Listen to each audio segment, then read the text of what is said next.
She's the real entrepreneur. My mother-in-law's voice dripped with condescension through the phone. Anna needs this money for her revolutionary tech startup. You're just letting it sit there collecting dust. I gripped my office chair, watching the city skyline through my 20th floor window while processing the news that she'd somehow diverted my $550,000 investment returns. My name is Sophia Chen, and at 34, I'd spent the last decade building a successful investment portfolio while my sister-in-law, Anna, burned through her trust fund launching one failed venture after another. The irony of my mother-in-law, Patricia, calling my careful financial planning collecting dust wasn't lost on me. That money was earmarked for my company's expansion, I said calmly, though my knuckles were white from gripping the armrest. How exactly did you access those funds, Patricia? She laughed, the sound grating against my ears. Oh, David gave me the authorization months ago. He said you wouldn't mind helping family. David, my husband, who had power of attorney while I was recovering from surgery last year. The same David who promised he'd never let his mother interfere with our finances again. And Anna's startup? I kept my voice steady, professional. What exactly is she investing my money in this time? It's an AI-driven social media platform, Patricia gushed. Much more exciting than your boring investment firm. Anna says it'll be bigger than Facebook. She's already hired a team of developers in Silicon Valley. I thought about Anna's previous ventures, a luxury pet fashion line that lasted 3 months, and a cryptocurrency that turned out to be a glorified Ponzi scheme. Each failure cushioned by family money and endless excuses. I see, I replied, opening my laptop and starting to type. And the investors meeting this afternoon? Patricia's voice faltered slightly. How did you know about that? I make it my business to know about investments in the tech sector, Patricia, especially ones made with my money. The silence on the other end was telling. They hadn't expected me to find out so quickly, hadn't anticipated that I'd have connections in the venture capital world. After all, I was just the boring sister-in-law who played it safe with traditional investments. Well, Patricia recovered, her voice sharp. Anna's presenting her business plan to the investment board at 3 p.m. Not that you understand the complexity of what she's building. This is real innovation, not just moving money around like you do. I checked my watch, 1:30 p.m. Perfect timing. Thank you for letting me know, Patricia. I'd appreciate your transparency. I ended the call before she could respond and immediately dialed another number. Marcus, it's Sophia. Remember that favor you owe me? I need you at the Silicon Valley Investment Board meeting at 3 p.m. today. Yes, the one with Anna Morris presenting. Just listen and take notes. I'll handle the rest. Next, I called my lawyer, Emma Thompson. Emma, it's time to activate Protocol B. Yes, all the documentation we prepared last year. And contact David's office. I need every authorization form he signed in the last 6 months. As I made my calls, I thought about David, probably sitting in his corner office, unaware that his mother had just revealed his betrayal. We'd been married for 8 years, and I'd always known his loyalty to his family, especially his younger sister Anna, ran deep. But this was different.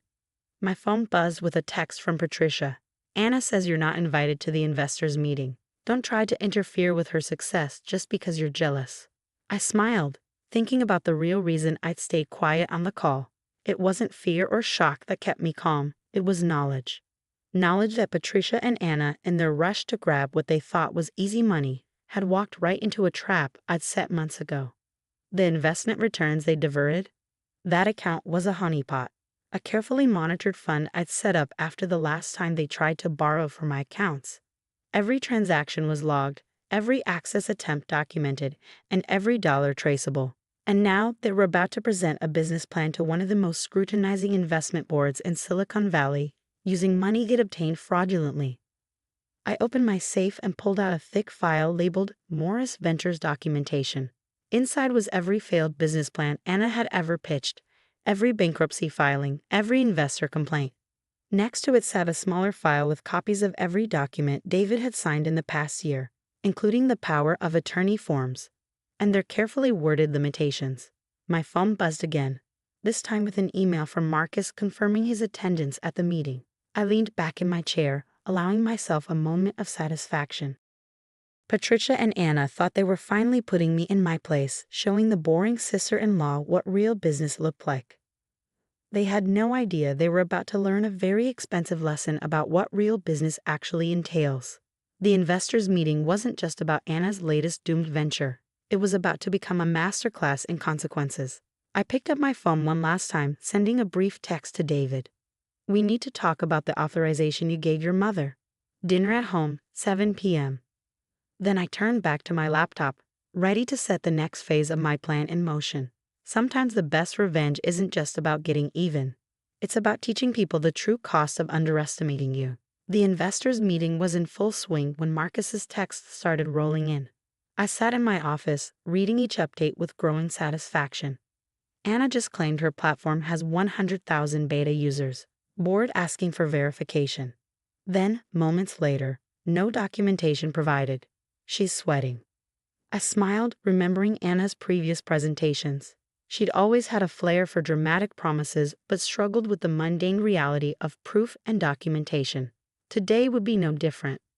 Patricia trying to intervene, Board asked her to leave. Anna fumbling through financial projections. Marcus's updates painted a clear picture of the unfolding disaster. Just then, my office door opened. David stood there, looking confused and slightly angry. "Sophia, why is my mother calling me in a panic about some investment meeting?" I held up a finger, signaling him to wait as another text came through. Board discovered discrepancy in funding source. Asked about authorization for $550,000 transfer. Anna claims it's family investment. "Sit down, David," I said calmly, turning my screen to show him the transaction records. "Let's talk about the authorization you gave your mother while I was recovering from surgery." His face paled slightly. She said she needed it for some family emergency fund. That it was just a formality. A formality that she used to steal over $500,000 from my investment account to fund your sister's latest scheme. I replied, my voice level but firm. The same sister who's currently trying to convince the Silicon Valley Investment Board that she has a legitimate business plan. David ran his hands through his hair, a nervous habit I'd noticed years ago. "Anna's presenting to the investment board today with our money. Not our money, David, my money. Money I earned, money I invested, money your mother had no right to touch. With or without your authorization." Another text from Marcus. Board requesting proof of fund ownership and transfer authorization.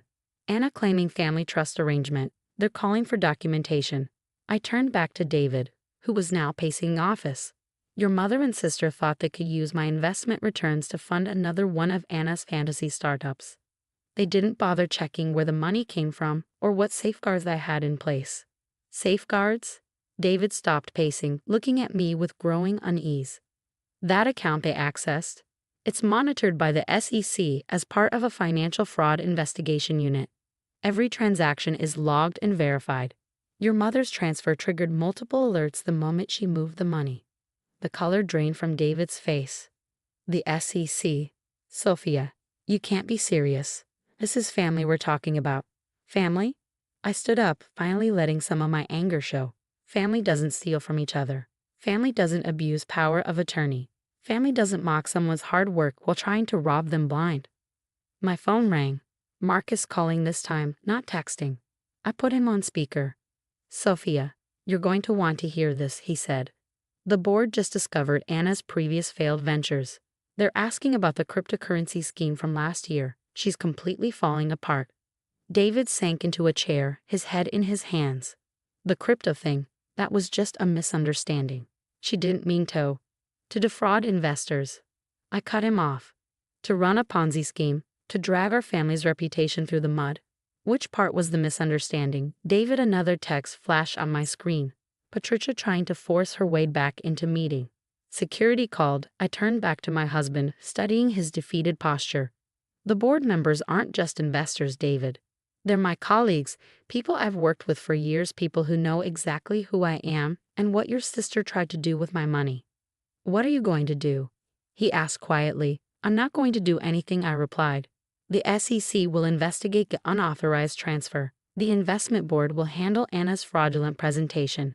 And my lawyers will deal with the power of attorney abuse." David looked up, his eyes pleading. "They're still my family, Sophia. There must be something we can do." "They stopped being my family the moment they decided to steal from me," I said firmly, And you stopped being my partner the moment you gave your mother authorization behind my back. My phone buzzed again, an email this time. The investment board's preliminary findings, copied to all relevant parties. I forwarded it to David without a word. He read it, his face growing paler with each paragraph. The board hadn't just rejected Anna's proposal. They flagged it for criminal investigation, citing multiple instances of fraud and misrepresentation. "This will ruin them," he whispered. "No, David. They ruined themselves. Your mother by thinking she could steal from me, Anna by thinking she could lie her way through another scheme, and you by betraying my trust." I stood up, gathering my files. "I have a meeting with my lawyers in 20 minutes.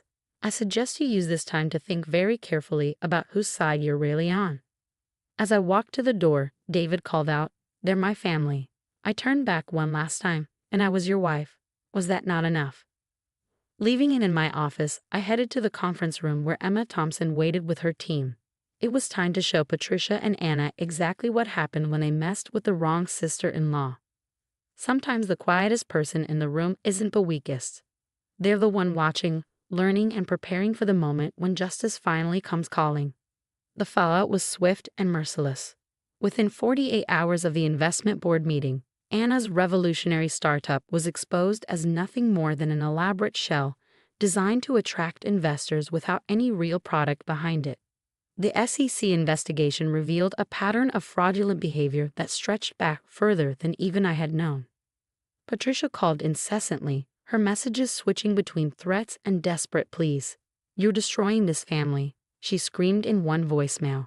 "We can work something out," she begged in another. I let each call go to voicemail, documenting every threat and admission from my lawyers.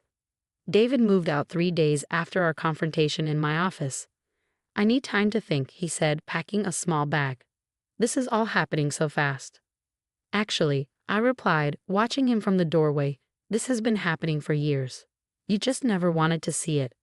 The SEC investigation expanded beyond just the unauthorized transfer of my funds. They uncovered evidence that Anna had been running various schemes under different company names, with Patricia helping to cover her tracks. My investment returns were just the latest in a series of fraudulent fund diversions. Emma called with updates regularly. "The board members are pressing charges," she informed me one morning. "They're treating this as a coordinated attempt at investment fraud. Patricia's unauthorized access is being added to the criminal complaints." I sat in my home office, reviewing the damage reports. Anna's previous investors had come forward, encouraged by the investigation, to speak about their losses. The cryptocurrency scheme alone had cost people millions, money that had supposedly gone into development but had actually funded Anna's luxurious lifestyle. "Your sister-in-law's facing serious charges," Marcus told me over lunch. "The board members are furious. Some of them had considered investing personal funds in her platform." "If you hadn't set up those monitoring systems." I thought about the red flags I'd noticed over the years.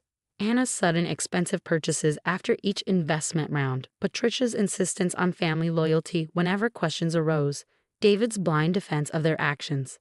I'd spent years watching, documenting, preparing for the moment they finally overreached. The final blow came when the FBI got involved, expanding the investigation to include Patricia's role in other financial frauds. Apparently, my mother-in-law had been helping more people than just Anna access funds they shouldn't have. David came by one last time, looking older than his years. "They're saying Anna might go to prison," he said, standing awkwardly in our once-shared living room. "Mom too, maybe. Isn't there anything you can do?" I looked at my husband, soon-to-be ex-husband, and felt a mixture of pity and disappointment. They had chances, David. Countless chances to do the right thing. Instead, they chose to steal, lie, and mock the very person they were stealing from. But no, I cut him off. "You chose them over me every time.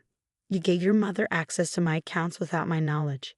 You defended Anna's schemes instead of protecting our future. Those weren't mistakes, they were choices." He left quietly, finally understanding that some bridges once burned can never be rebuilt. 6 months later, I sat in my expanded office, now running one of the city's most respected investment firms. The scandal had an unexpected benefit. My reputation for fiscal responsibility and ethical investing attracted clients who valued security and transparency above quick returns. Anna accepted a plea deal, facing 5 years in prison and massive fines. Patricia was awaiting trial, her social standing in ruins as more victims of her financial manipulations came forward. David filed for divorce, unable to face the reality of his family's actions or his role in enabling them. My phone buzzed with a text from Emma. Final restitution order came through. They'll be paying you back for decades. I smiled, thinking about Patricia's last attempt to contact me. She'd sent a letter full of accusations about family loyalty and forgiveness. I'd filed it with the others, evidence of a mindset that valued manipulation over honesty, greed over genuine success.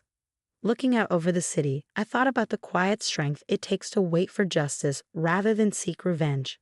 My mother-in-law and sister-in-law had seen my patience as weakness, my documentation as paranoia, my success as luck. They never understood that real entrepreneurship isn't about quick schemes and stolen funds. It's about building something legitimate, something lasting. In trying to prove they were better than me, they'd only proved how much they had to learn.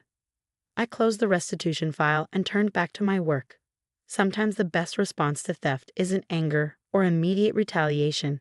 It's the quiet, methodical documentation that ensures justice will eventually prevail. In the end, they hadn't just lost my money. They'd lost everything trying to steal it. And I hadn't just protected my investments. I protected every future investor they might have targeted.